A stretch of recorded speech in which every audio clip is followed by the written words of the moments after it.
મંગલમૂર્તિ મહાપ્રભુ શ્રી સહજાનંદ સુખરૂપ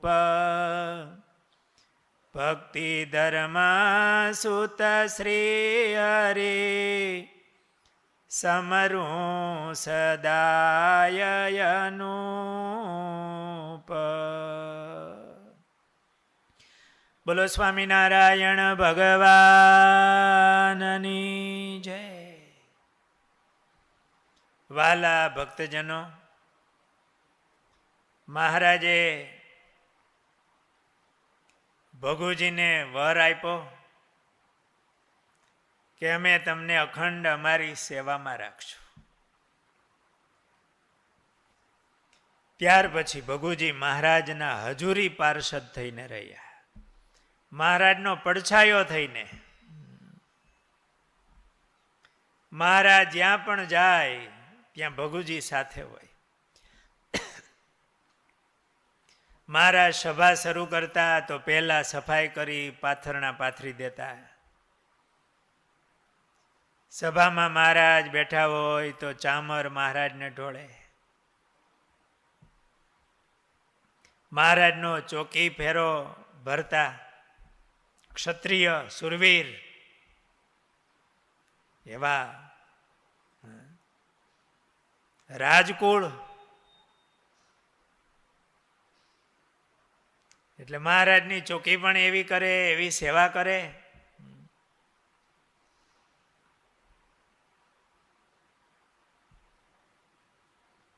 મહારાજના ઘણીવાર અમુક મૂર્તિઓ હોય ને, માણકી અસવાર મહારાજ,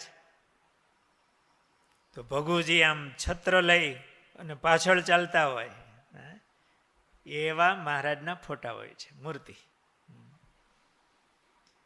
ઘણા સિંહાસનોમાં પણ એવી પધરાવેલી હોય. જૂના દેવળિયા ગામ છે ત્યાં સિંહાસનમાં એવી મૂર્તિ હતી, બહુ સરસ. હવે તો નવું સિંહાસન થયું ભૂકંપ પછી, એટલે એ છબીઓ તો રાખી હશે. પણ મહારાજ માણકી અસવાર હોય, ભગુજી ભેગા ભેટ બાંધેલી હોય, તલવાર ખોસેલી હોય, અને આમ છત્ર મહારાજની ઉપર ધાર્યું હોય. ઉનાળો હોય તો બેઠી થડીના, અને આમ ઉનાળો હોય તો આમ માણકીની હારોહાર.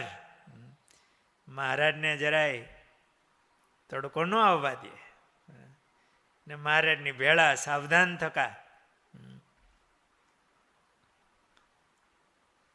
એકવાર મહારાજની સાથે ભગુજી હતા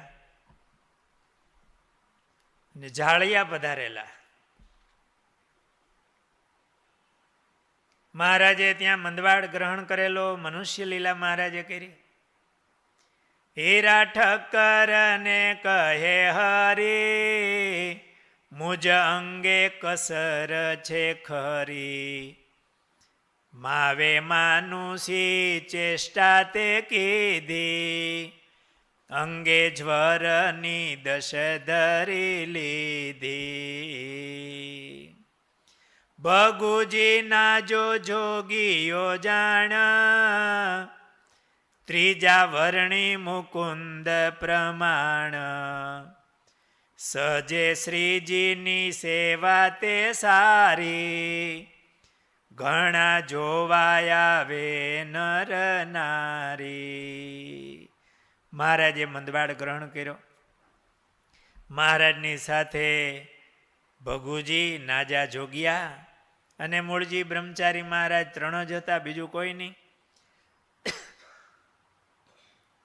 મહારાજે તાવ ગ્રહણ કર્યો. ભગુજીએ મહારાજના માથા પર હાથ મૂક્યો. ત્યાં તો આમ એકદમ ગરમ. મહારાજનું આખું શરીર ધ્રુજતું હતું.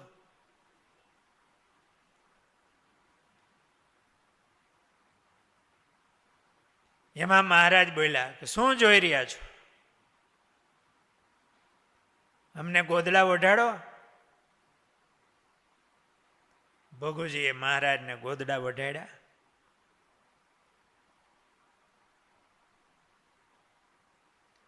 આવો તીવ્ર તાવ આવેલો જાણી નાજા જોગિયા ભગુજી આ સુરવીર સેવકો હતા પણ ગભરાઈ ગયા. મહારાજમાં હેત બહુ હતું.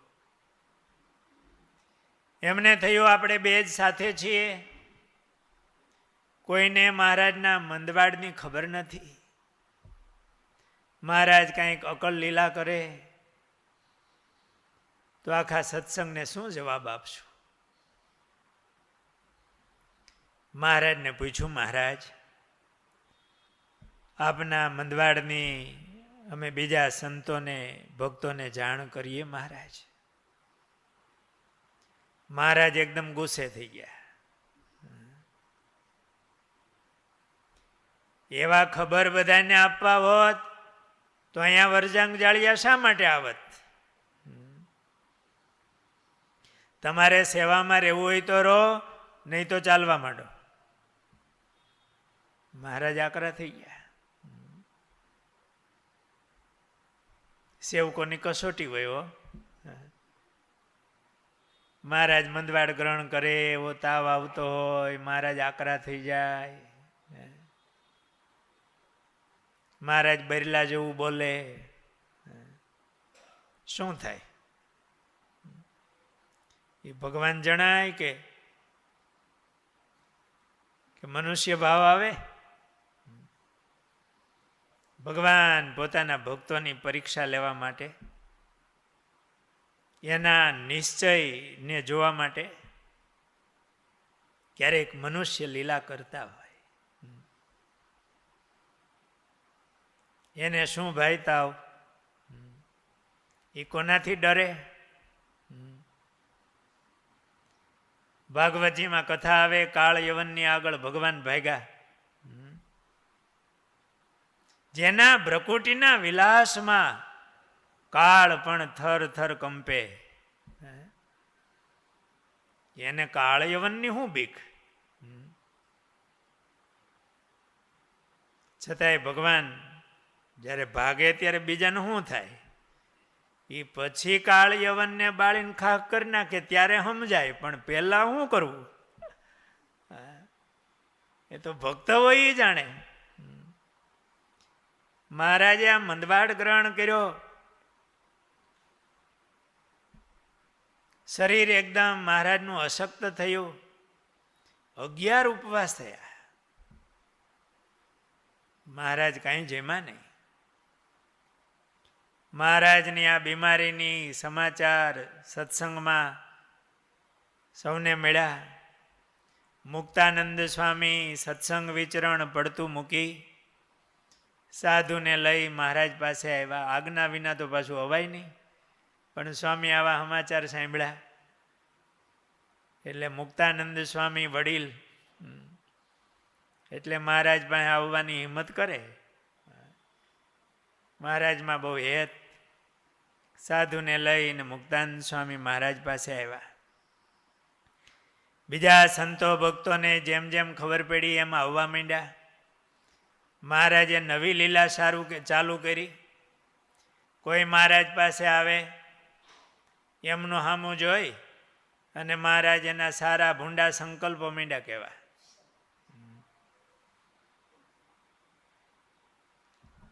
મહારાજને તો પાસે આવવા દેવા નહોતા, એટલે મહારાજ માંડ્યા એના સારા નબળા સંકલ્પો કહેવા. એટલે ભક્તો બધા પછી આવતા થોડુંક આમ સંકોચ થવા માંડે. મુક્તાનંદ સ્વામી હાથ જોડ્યા મહારાજને, મહારાજ હે કૃપાનાથ, જીવ તો એવા જ હોય ને મહારાજ મન તો આ માકડા જેવું છે, એટલે કુદાકૂદ કરે. મહારાજ આપ જો બધાના સંકલ્પ કહેવા માંડશો તો હરિભક્તો અહીં આવતા અચકાશે મહારાજ. મુક્તાનંદ સ્વામી સામે જોઈને મહારાજ કે એમ છે તો હવે અમે નહીં કહીએ. એક બાજુ મંદવાડ ગ્રહણ કરે, એક બાજુ અંતર્યામી પણ દેખાડે.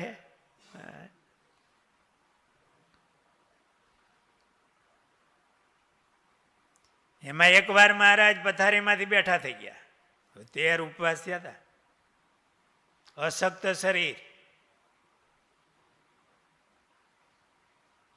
ભગુજીની તલવાર બાજુમાં પડી છે, એ તલવાર લઈને મહારાજ મીંડા ખમણવા ઉભા થઈ.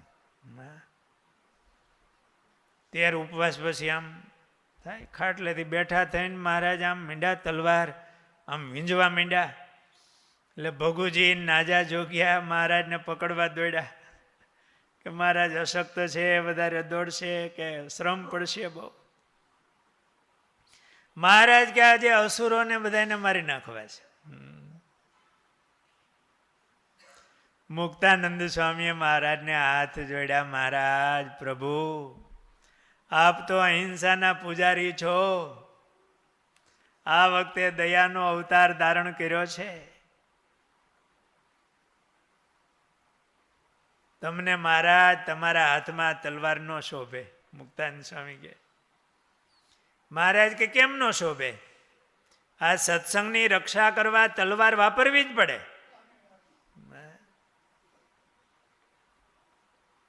એમ મહારાજ જોરથી બોલ્યા.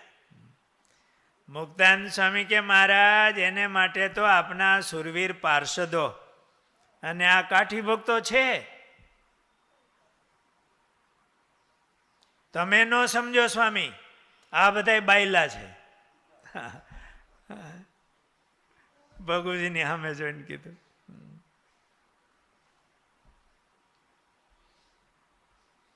મુક્તાનંદ સ્વામીને મહારાજની બીમારી જોઈ અને થોડી ગંભીરતા દેખાણી. મહારાજને 13 ઉપવાસ થયા હતા. મુક્તાનંદ સ્વામી હાથ જોડીને કીધું, મહારાજ આપ કહો તો આપની રુચિ પ્રમાણે કંઈક જમવાનું લાવીએ. બીમારી હાલે, લાંબો ટાઈમ જમાણું ન હોય, પછી એને કંઈક રુચિ થાય તો પુગાય, કંઈક જમે, એમ જે રુચિ થતી હોય. મહારાજ આપને કંઈક રુચિ થાય તો કંઈક જમવાનું લાવીએ. મહારાજ કે જલેબી લાવો તો જમીએ. હવે એ વરસાંગ જાળિયામાં જલેબી ક્યાંથી કાઢવી? અને અત્યારની જેમ ઓલું ન આવતું, શું કહેવાય એને, અત્યારે ઓલું તાત્કાલિક આવે ને શું કે લાઈવ તો ખરું, પણ હે ઈસ્ટર્ન કંઈક ઓલું આવે કે પરબારો હાથો આવી જાય એમ. એટલે તો એ હાથો, જલેબીનો હાથો લાવવા માટે હાથો નાખવો પડે, 2 દી પછી જલેબી થાય. એમાંય વરજાંગ જાળિયામાં તો ક્યાં કંદોઈની એવી દુકાન ન હોય. મહારાજ કૃપાનાથ, અત્યારે ગામડા ગામમાં જલેબી ક્યાંથી મળે? મહારાજ આ સાંભળીને આમ ઊંચેથી બોલ્યા, આ ભુજની બજારમાં જોઈએ એટલી મળે છે, અમારે તો પાસેર જમવી છે અને ના કહો છો? જલેબી નો હોય તો જવનો પોક લઈ આવો. શેનો પોક પાછો? જવનો પોક. ત્યારે ભગુજીથી બોલાઈ ગયું, મહારાજ આ આસો મહિનામાં જવનો પોક ક્યાં મળે? આ સાંભળીને મહારાજ પાછા આકરા થઈ ગયા. આ ખેતરોમાં લાખો મણ જેવું ઊભા છે ને મને મુઠ્ઠી પોંકની ના પાડો છો?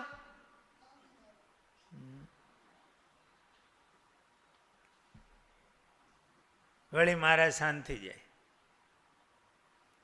તે હીરા ઠક્કર અને બીજા બાબરિયા હતા,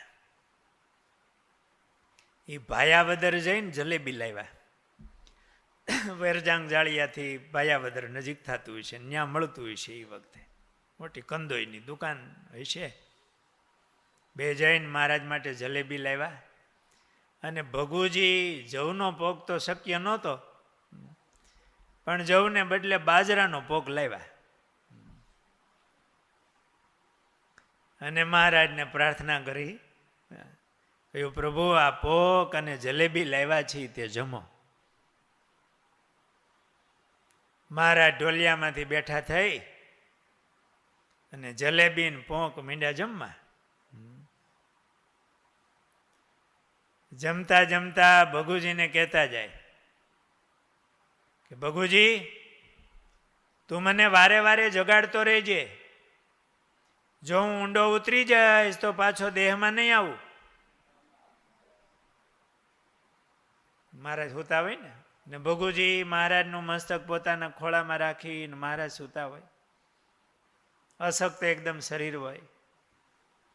ભગુજી હળવે હાથે મહારાજની સેવા કરતા હોય. પાછું મહારાજ ઊંડા ઉતરી જાય તો પાછા જગાડે. મહારાજે કીધું અમને જગાડતો રહેજે, નહીતર ઊંડા ઉતરી જાવ તો પાછા નહીં આવે. આવી મહારાજ મનુષ્ય લીલા કરે. ભગુજી મહારાજની ભાવથી સેવા કરે. મહારાજ જેટલી જલેબી લાવ્યા હતા ને બધી જમી ગયા.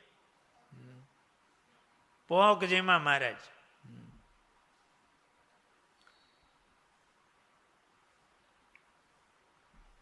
મહારાજ સૂતા. મહારાજ કીધું અમને જગાડતા રહેજો, નહીંતર અમારું નક્કી નહીં. બધા સંતો ભક્તો રડવા માંડ્યા.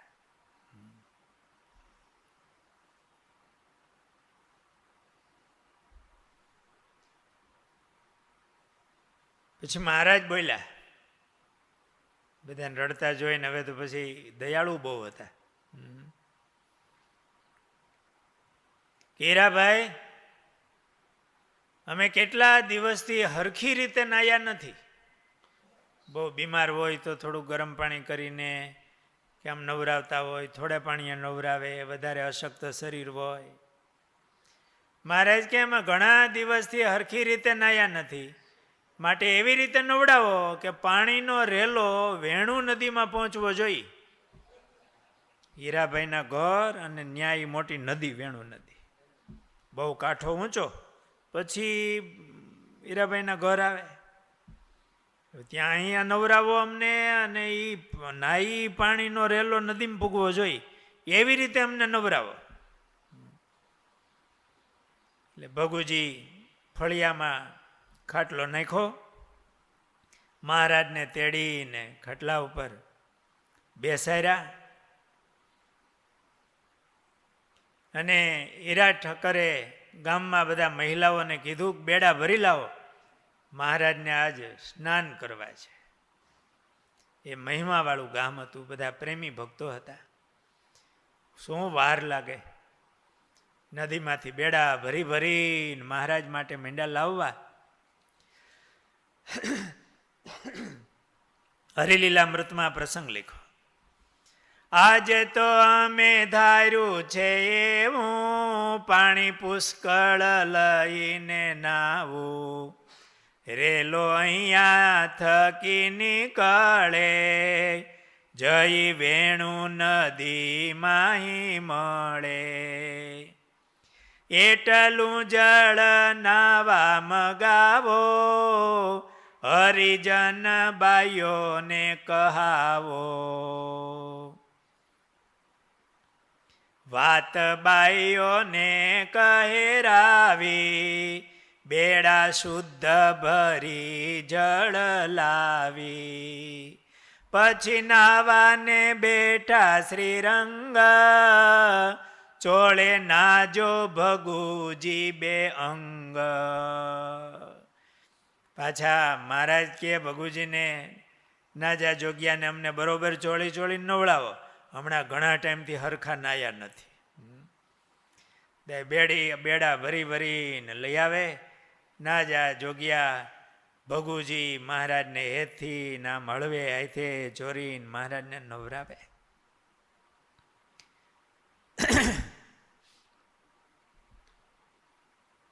મનમાં થયું કેટલા દિવસથી મહારાજ જેમાં નથી, એમાં પાછા આ જલેબી ઘણા જેમાં છે, અને આટલા ટાઢે પાણીએ નાય. સીધું નદીનું પાણી એના બેડા આવે, ઝાઝા પાણીએ નાય તો શું ચિંતા થાય?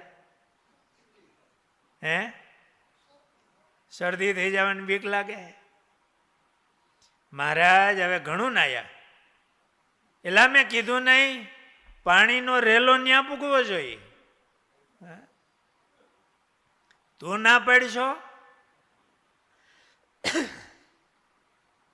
વળી નવરાવાનું ચાલુ થયું. ભગુજીને થયું બહુ ઝાઝું થઈ જાય, એટલે ઈશારાથી જરાક મહારાજ સાંભળે નહીં એમ મહારાજનો જે નવરાવતા હતા એ ઢોલિયો હશે ખાટલો, એની હેઠે એક વાસણ રખાવ્યું. પાછળથી કોઈને કીધું કે આ પાણી છે ને એ નદીને વેણમાં નાખી આવો. હા આવ્યા, પાણી નાખી આવ્યા નદીના વેણમાં. રેલો તો ક્યારે પૂગે? એટલે ભગુજીએ મહારાજને કીધું, મહારાજ વેણુ નદીમાં રેલો પહોંચી ગયો. મહારાજ કે તો અમે પણ સાજા થઈ ગયા. બસ આ પછી મહારાજની દિવ્ય લીલા જો. પર્વતભાઈને ત્યાં હતા, મહારાજ પધાર્યા. નિષ્કુળાનંદ સ્વામીએ લખ્યું, અસ્વ પ્રસંગે આવ્યું તું દુઃખ રે. મહારાજનો પગ ભાંગી ગયો હતો, પછી પાટો બાંધ્યો હતો, અને વૈદ એવું કહી ગયા હતા કે કઈ ખાટું ખાવા નહીં દેતા. જૂના સમયમાં ક્યાં એવા દવાઓ હતી કે ઓપરેશનો થતા. એ વૈદ હોય ખપાયટું કાથાની ચીંદરી બાંધી દે. ને વળી મહારાજ રડવા માંડે, બહુ પીડા થાય છે. પર્વતભાઈએ કીધું, મહારાજ દયા કરો ને કંઈક સુખ આપો. મહારાજ કે અમને સારું થઈ જાય. દહીં છે ઘરમાં? હા મહારાજ. પણ મહારાજ ખાટું ખાવાનું ના પાડીશો. મહારાજ કે દહીં લાવો ને. હા મેં આંબલી, એ હમણાં ઊંધી પ્રસાદીની હતી, બહુ મોટી આંબલી. એ આંબલી મહારાજ કે ઓલી આંબલીના કાયતરા લઈ આવો. 2 ખોબા કાયતરા મંગાવ્યા, એને ખંડાવ્યા અને દહીંની ભેળા કર્યા. દહીં ને એ કાયતરા ભેળા કરીને મહારાજ માંડ્યા જમવા. અને બરોબર ડોક્ટર સાહેબને પાટો બદલાવાનો ટાઈમ થયો હતો.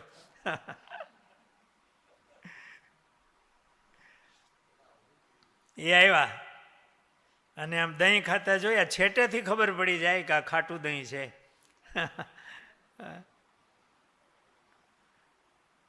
પગ એ ઢોલિયામાં લાંબો પગ, પાટો બાંધેલો, અને વચ્ચે તાંહળી રાખીને મહારાજ જમે. અને પેલા વૈદ્ય કીધું કે આને આ કોણે ખાવા દીધું? ભગવાન ભગવાન કરો છો અને આ નાના છોકરાને જેમ રહેવાતું નથી આ ખાધા વિના દહીં. મહારાજ કેલા હું બડબડ કરીશું? આ ભગ ભાંગી ગયો છે ને ના પાડી છે. મહારાજ કે કોણે કીધું? છોડ પાટો. પાટો છોડ્યો. મહારાજ તો ઊભા થયા ને હાલતા થયા. હાલો પર્વતભાઈ અમારે જવું છે. હાવ પગ નોખો હતો. જો એ મનુષ્ય લીલા અને પાછી દિવ્ય લીલા.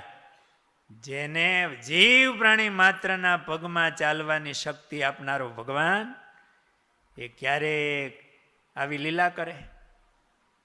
સૌને જીવાડનારો ભગવાન એ ક્યારેક મંદવાડ ગ્રહણ કરે? ત્યારે ભક્તોના અંતરનો માપ નીકળે કે નિશ્ચય કેવો છે.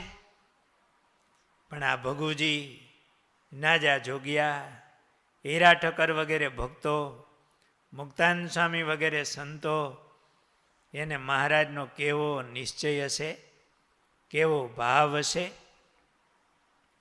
આ રીતે મહારાજે મંદવાડ ગ્રહણ કરેલો. ને એ વખતે આ વીર ભગુજી પાર્ષદ મહારાજની સેવામાં ભાવથી સેવા કરતા. સમયે સમયે જેવો સમય એવી રીતે ભગુજી ખૂબ હેત અને ભાવથી મહારાજની સેવામાં રહેતા. હજુરી પાર્ષદ હતા. આગળના પ્રસંગો આપણે આગળની કથામાં લેશું. સહજાનંદ સ્વામી મહારાજની જય.